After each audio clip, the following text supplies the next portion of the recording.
Good morning students.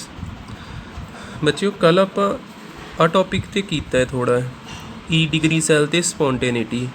ਆਪਾਂ देखिया ही ਕਿਹੜੀ चीज़ स्पॉन्टेनियस कदों ਹੁੰਦੀ ਆ, ਕਿਹੜੀ नॉन स्पॉन्टेनियस ਹੁੰਦੀ, ਕਿਹੜੀ ਇਕੁਇਲੀਬ੍ਰੀਅਮ ਤੇ ਹੁੰਦੀ। ਆਪਾਂ ਕੀ ਰਿਜ਼ਲਟ ਕੱਢਿਆ ਹੀ, ਜੇਕਰ ई ਸੈੱਲ ਜਿਹੜਾ ਵਾ ਇਹ 0 ਤੋਂ ਛੋਟਾ ਆ, डिग्री आ जे कला ई सैल आ जे, जे 0 ਤੋਂ छोटा आउंदा फिर होना जे नॉन स्पॉन्टेनियस। नॉन स्पॉन्टेनियस एक चीज़ ये क्लीयर रखियो, जेकर ई सैल 0 ਤੋਂ ਵੱਡਾ आउंदा, 0 ਤੋਂ ਵੱਡਾ मतलब पॉजिटिव आउंदा, फिर होना स्पॉन्टेनियस।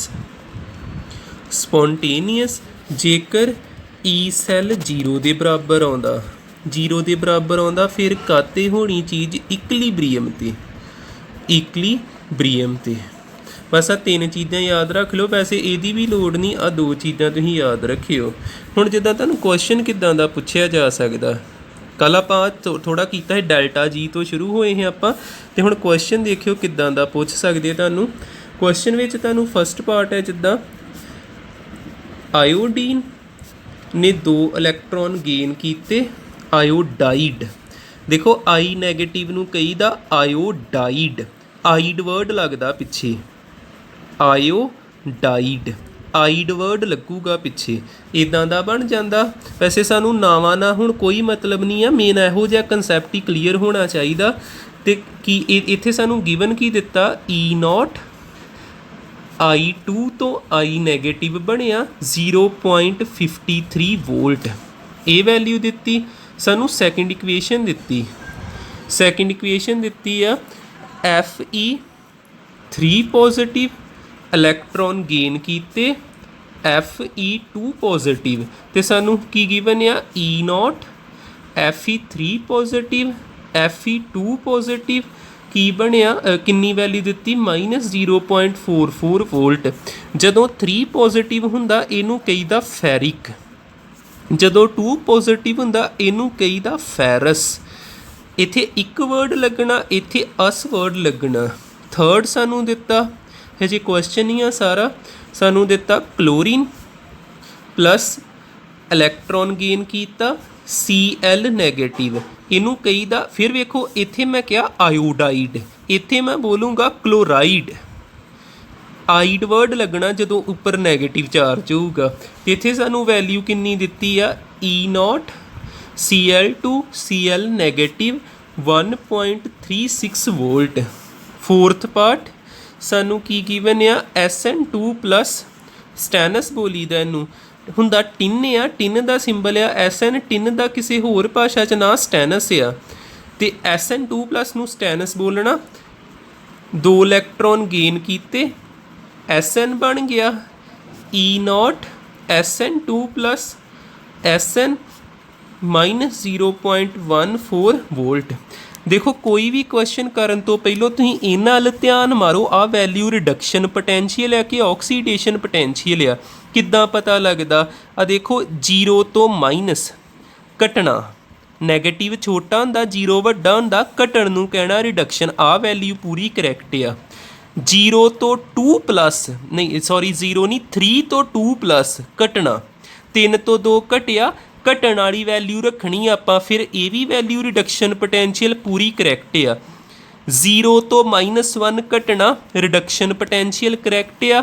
2 तो 0 घटना, रिडक्शन पोटैंशियल करैक्ट आ। इन्हां नूं चैक करना, जे ये वधन डया तो आ साइन बदल देना, माइनस आ तो प्लस कर देना। हुण आपां नूं की पुछया की गया, सानू क्वेश्चन का ए पार्ट हैगा वा जिस च पुछया गया वा Fe3 प्लस ऑक्सीडाइज SN और नॉट, सानू ये पुछया। तो बी पार्ट विच उन्होंने पुछया वा iodine displaces chlorine chloride from KCl और नॉट। इस तरह के क्वेश्चन पूछे आ, किद्दां करांगे आपां। जिद्दां पहला उन्होंने क्या Fe3 प्लस ऑक्सीडाइज SN और नॉट, भी आ रिएक्शन पॉसीबल हैगी, भी हो सकता इदां दी रिएक्शन हो जे।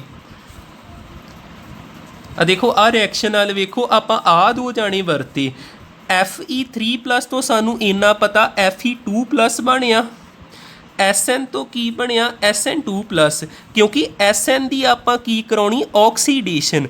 ਆਕਸੀਡੇਸ਼ਨ ਦਾ ਮਤਲਬ ਹੁੰਦਾ ਚਾਰਜ ਦਾ ਵੱਧ ਜਾਣਾ, 0 ਤੋਂ ਕਿੰਨਾ ਹੋ ਗਿਆ +2, ਫਿਰ ਇਹ ਆਕਸੀਡੇਸ਼ਨ ਹੋਈ। ਉਹਨਾਂ ਨੇ ਸਾਨੂੰ ਇਹੋ ਪੁੱਛਿਆ ਵੀ ਆਕਸੀਡੇਸ਼ਨ ਹੋ ਸਕਦੀ ਆ ਕਿ ਨਹੀਂ ਹੋ ਸਕਦੀ। ਆਪਾਂ ਚੈੱਕ ਕਰਦੇ ਵੀ ਆਹ ਰਿਐਕਸ਼ਨ ਪੋਸੀਬਲ ਹੈਗੀ ਆ ਕਿ ਨਹੀਂ ਹੈਗੀ। ਅਨੋਡ 'ਤੇ ਚੈੱਕ ਕਰੀਏ ਪਹਿਲੋਂ। ਅਨੋਡ 'ਤੇ ਕੀ ਹੁੰਦੀ ਆ ਆਕਸੀਡੇਸ਼ਨ, ਅਤੇ ਆਕਸੀਡੇਸ਼ਨ ਕਿਹਦੀ ਹੁੰਦੀ ਪਈ ਟਿਨ ਦੀ। Sn ਤੋਂ ਕੀ ਬਣਦਾ ਪਿਆ Sn2+, 2 ਇਲੈਕਟ੍ਰੋਨ ਕੀ ਹੁੰਦੇ ਪਏ ਲੌਸ। ਕੈਥੋਡ 'ਤੇ ਕੀ ਹੁੰਦਾ ਰਿਡਕਸ਼ਨ, ਰਿਡਕਸ਼ਨ ਕਿਹਦੀ ਹੋਣ ਦੀ ਆਇਰਨ ਦੀ। Fe3+, 1 ਇਲੈਕਟ੍ਰੋਨ ਗੇਨ ਕਰਕੇ ਕੀ ਬਣਦਾ ਪਿਆ Fe2+। ਹੁਣ ਆਪਾਂ ਈ ਸੈੱਲ ਕਿੱਦਾਂ ਲਿਖੀਦਾ, ਈ ਸੈੱਲ ਲਿਖਦੇ ਆਪਾਂ ਈ ਕੈਥੋਡ ਮਾਈਨਸ, ਆਪਾਂ ਫਾਰਮੂਲਾ ਲਾਸਟ ਲੈਕਚਰ 'ਚ ਦੇਖਿਆ ਵਾ ਈ ਸੈੱਲ ਕਿੱਦਾਂ ਲਿਖੀਦਾ, ਈ ਕੈਥੋਡ ਮਾਈਨਸ ਈ ਐਨੋਡ, ਈ ਕੈਥੋਡ ਮਾਈਨਸ ਈ ਐਨੋਡ। ਹੁਣ ਕੈਥੋਡ 'ਤੇ ਕੌਣ ਆ ਆਇਰਨ, ਅਤੇ ਆਇਰਨ ਦੀ ਵੈਲਿਊ ਕਿੰਨੀ ਦਿੱਤੀ ਸਾਨੂੰ, ਆਇਰਨ ਦੀ ਵੈਲਿਊ ਕਿੰਨੀ ਦਿੱਤੀ ਸਾਨੂੰ -0.44, ਇੱਥੇ ਭਰੀਏ -0.44। ਐਨੋਡ 'ਤੇ ਕੌਣ ਆ ਟਿਨ, ਅਤੇ ਟਿਨ ਦੀ ਵੈਲਿਊ ਕਿੰਨੀ ਦਿੱਤੀ -0.14, -0.14। ਇਹਨੂੰ ਸੋਲਵ ਕੀਤਾ ਕਿੰਨਾ ਆ -0.3 ਵੋਲਟ ਨੈਗੇਟਿਵ। ਨੈਗੇਟਿਵ ਦਾ ਮਤਲਬ 0 ਤੋਂ ਛੋਟਾ। ਈ ਸੈੱਲ ਜਿਹੜਾ ਵਾ ਇਹ ਕੀ ਆਇਆ 0 ਤੋਂ ਛੋਟਾ। ਜੇ 0 ਤੋਂ ਛੋਟਾ ਤੇ ਕਿਹੜੀ ਰਿਐਕਸ਼ਨ ਹੁੰਦੀ ਨੌਨ ਸਪੌਂਟੇਨੀਅਸ, ਫਿਰ ਇਹ ਰਿਐਕਸ਼ਨ ਜਿਹੜੀ ਆ ਨਹੀਂ ਹੋ ਸਕਦੀ, ਤੇ ਆਪਾਂ ਕਹਿ ਦਾਂਗੇ Fe3+ do not oxidise, oxidise. ਇਸ ਤਰ੍ਹਾਂ ਇਹਨਾਂ ਨੂੰ ਸੋਲਵ ਕਰਨਾ ਜੀ, ਨਮੈਰੀਕਲ ਇੱਦਾਂ ਦੀ ਆ ਇਹ। ਹੁਣ ਬੀ ਪਾਰਟ ਸਮਝਿਓ, ਜੇ ਏ ਪਾਰਟ 'ਚ ਕੋਈ ਹਜੇ ਕਲੈਰਿਟੀ ਨਹੀਂ ਹੁੰਦੀ, ਬੀ ਪਾਰਟ ਵਿੱਚ ਚੀਜ਼ਾਂ ਕਲੀਅਰ ਕਰੋ। ਦੇਖੋ ਬੀ ਪਾਰਟ ਵਿੱਚ ਉਹਨਾਂ ਨੇ ਕਿਹਾ I2 ਡਿਸਪਲੇਸਿਸ Cl negative from KCl ਔਰ ਨਾਟ, ਇੱਦਾਂ ਲਿਖਿਆ। KCl ਸਲਿਊਸ਼ਨ ਜਿਹੜਾ ਆਇਓਡੀਨ ਆ ਇਹਨੂੰ ਡਿਸਪਲੇਸ ਕਰ ਸਕਦਾ, ਇਹਨੂੰ ਬਾਹਰ ਕੱਢ ਸਕਦਾ, ਬਸ ਆਪਾਂ ਇਹੋ ਹੀ ਦੇਖਣਾ। ਦੇਖੋ ਫਿਰ ਆਪਾਂ ਉੱਦਾਂ ਲਿਖਣਾ ਕੈਥੋਡ 'ਤੇ ਕੌਣ ਆ ਅਤੇ ਐਨੋਡ 'ਤੇ ਕੌਣ ਆ। ਕੈਥੋਡ 'ਤੇ ਕੀ ਹੁੰਦੀ ਰਿਡਕਸ਼ਨ, ਅਨੋਡ 'ਤੇ ਕੀ ਹੁੰਦੀ ਆਕਸੀਡੇਸ਼ਨ। ਵੀਨੇ ਇੱਥੇ ਕੀ ਹੁੰਦਾ ਪਿਆ ਵਾ, ਜਿਹੜਾ Cl ਆ ਇਹਦੇ ਉੱਪਰ ਕਿੰਨਾ ਚਾਰਜ, ਇੱਥੇ Cl2 ਦੇ ਉੱਪਰ 0, ਅਤੇ ਇਸ Cl ਦੇ ਉੱਪਰ -1, -1 ਤੋਂ 0, -1 ਤੋਂ 0 ਦਾ ਮਤਲਬ ਕੀ ਹੁੰਦਾ ਵਧਣਾ। ਵਧਣ ਨੂੰ ਕੀ ਕਹੀਦਾ ਆਕਸੀਡੇਸ਼ਨ। ਹੁਣ ਇੱਥੇ ਦੇਖਿਓ I2 ਦੇ ਉੱਪਰ 0 ਅਤੇ I ਦੇ ਉੱਪਰ -1, 0 ਤੋਂ -1 ਹੁੰਦਾ ਘਟਣਾ, ਘਟਣ ਨੂੰ ਕੀ ਕਹੀਦਾ ਰਿਡਕਸ਼ਨ। ਫਿਰ ਰਿਡਕਸ਼ਨ ਹੁੰਦੀ ਪਈ ਆਇਓਡੀਨ ਦੀ। ਆਇਓਡੀਨ ਜਿਹੜਾ ਵਾ ਇਹ ਕੀ ਕਰਦਾ ਪਿਆ 2 ਇਲੈਕਟ੍ਰੋਨ ਗੇਨ ਕਰਕੇ ਆਇਓਡਾਈਡ ਵਿੱਚ ਬਦਲਦਾ ਪਿਆ। ਆਕਸੀਡੇਸ਼ਨ ਹੁੰਦੀ ਪਈ ਕਲੋਰੀਨ ਦੀ, ਕੇ ਨਹੀਂ ਲਿਖਣਾ ਹੁਣ ਆਪਾਂ। ਕਲੋਰੀਨ ਜਿਹੜਾ ਵਾ ਇਹ 2 ਇਲੈਕਟ੍ਰੋਨ ਲੋਸ ਕਰਕੇ ਕਿਹ ਬਦਲਦਾ ਪਿਆ ਵਾ Cl2 ਦੇ ਵਿੱਚ। ਜੇ ਇੱਥੇ 2 ਤੇ ਇੱਥੇ 2 ਲੱਗੂਗਾ। ਹੁਣ ਇਹ ਇੱਥੇ ਈ ਸੈੱਲ ਕੱਢੀਏ, ਈ ਸੈੱਲ ਕਿੱਦਾਂ ਕੱਢੀਦਾ, ਈ ਕੈਥੋਡ, ਕੈਥੋਡ ਮਾਈਨਸ ਈ ਐਨੋਡ। ਕੈਥੋਡ 'ਤੇ ਕੌਣ ਆ ਆਇਓਡੀਨ, ਅਤੇ ਆਇਓਡੀਨ ਦੀ ਕਿੰਨੀ ਵੈਲਿਊ ਦਿੱਤੀ ਆ 0.53, ਅਤੇ ਦੂਸਰੇ ਬੰਨੇ ਅਨੋਡ 'ਤੇ ਕੌਣ ਆ ਕਲੋਰੀਨ, ਕਲੋਰੀਨ ਦੀ ਵੈਲਿਊ 1.36। ਹੁਣ ਦੇਖੋ ਇੱਥੇ ਜੇ ਇਹਦੇ ਨਾਲ ਪਲੱਸ ਆ ਇਹਦੇ ਨਾਲ ਮਾਈਨਸ ਆ, ਅਤੇ ਵੱਡਾ ਤਾਂ ਇਹੋ ਹੀ ਆ, ਵੱਡੇ ਨਾਲ ਨੈਗੇਟਿਵ, ਇਹਦਾ ਆਨਸਰ ਆਉਣਾ ਨੈਗੇਟਿਵ। ਨੈਗੇਟਿਵ ਦਾ ਮਤਲਬ 0 ਤੋਂ ਛੋਟਾ, 0 ਤੋਂ ਛੋਟਾ, ਅਤੇ ਕਿਹੜੀ ਰਿਐਕਸ਼ਨ ਹੋਣੀ ਨੌਨ ਸਪੌਂਟੇਨੀਅਸ, ਨੌਨ ਸਪੌਂਟੇਨੀਅਸ। ਫਿਰ ਆਪਾਂ ਕਹਿ ਸਕਦੇ ਆਇਓਡੀਨ ਡੂ ਨਾਟ, ਜਿਹੜਾ ਕੁਐਸਚਨ ਇਹੋ ਲਿਖਣ ਲੱਗਾ ਉਹਨਾਂ ਨੇ ਕਿਹਾ ਵੀ ਇਹ ਡਿਸਪਲੇਸ ਕਰ ਸਕਦਾ ਕਿ ਨਹੀਂ ਕਰ ਸਕਦਾ, ਨਹੀਂ ਕਰ ਸਕਦਾ ਕਿਉਂਕਿ ਨੌਨ ਸਪੌਂਟੇਨੀਅਸ ਆ ਗਈ। Iodine do not displace chlorine. ठीक है नैक्सट क्वेश्चन ਜਿਹੜਾ ਵਾ ਤੁਹਾਨੂੰ ਮੈਂ ਦਿੰਦਾ ਖੁਦ ਟਰਾਈ ਕਰ ਲਿਓ ਜੇ ਹੋ ਸਕੇ ਤੇ ਦੇਖੋ ਸਾਨੂੰ ਕੀ ਕਿਹਾ ਉਹਨਾਂ ਨੇ ਸਾਨੂੰ E0 ਦਿੱਤਾ ਵਾ ਨਿਕਲ ਦਾ Ni2+ ਤੋਂ Ni ਬਣਿਆ ਕਿੰਨਾ ਦਿੱਤਾ -0.24 ਵੋਲਟ E0 ਦਿੱਤਾ जिंक ਦਾ ਕਿੰਨਾ ਦਿੱਤਾ +0.76 ਵੋਲਟ ਤੇ ਸਾਨੂੰ ਉਹਨਾਂ ਨੇ ਕਿਹਾ ਇਫ ਜ਼ਿੰਕ ਗ੍ਰੈਨੂਲਾਸ ਆਰ ਐਡਿਡ ਗ੍ਰੈਨੂਲਾਸ ਹੁੰਦੇ ਜਿੱਦਾਂ ਸੋਲਿਡ ਜੀ ਦਾਣੇ ਜੇ ਜ਼ਿੰਕ ਦੇ ਦਾਣੇ ਆਪਾਂ ਐਡ ਕਰਦੇ ਆ ਟੂ NiCl2